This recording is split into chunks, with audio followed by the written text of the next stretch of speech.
తో ప్రారంభమై సైబరాబాద్ హైదరాబాద్ నిర్మాణానికి దోహదం చేశాం.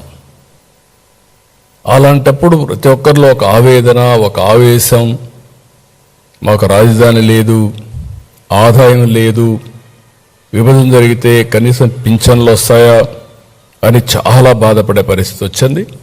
ఆ రోజు కూడా నేను ఒకటే ఆలోచించాను, రెండు ప్రాంతాలకు సమన్యాయం జరగాలి. మీరు విభజిస్తే ఆంధ్రప్రదేశ్కి న్యాయం చేయండి, సమైక్యంగా పెడితే తెలంగాణను మెప్పించండి. ఇద్దరికి న్యాయం చేసి సమస్య పరిష్కారం చేయాలని ఆ రోజు చెప్పాం.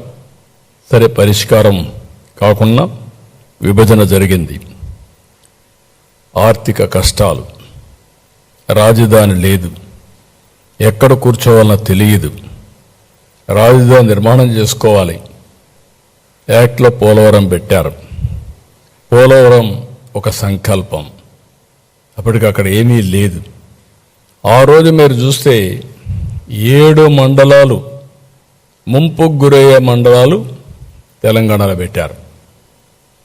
నాకుండే అనుభవంతో ఆ రోజు నేను ఒకటే ఆలోచించాను, ఈ 7 మండలాలు ఆ పక్కనుంటే జూన్ 2వ తారీఖున 2 రాష్ట్రాలుగా విభజన జరిగితే ఇంకా ఇది అసాధ్యం.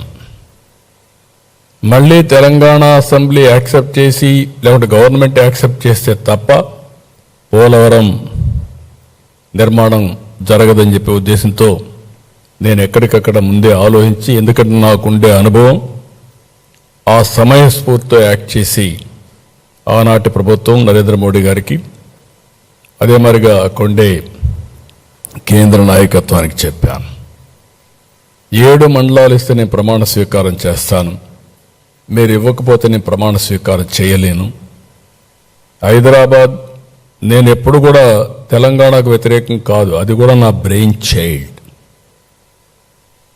ఎందుకంటే నేను ఎప్పుడు కూడా తెలంగాణకు నష్టం జరగాలని కూడా ఆలోచించను.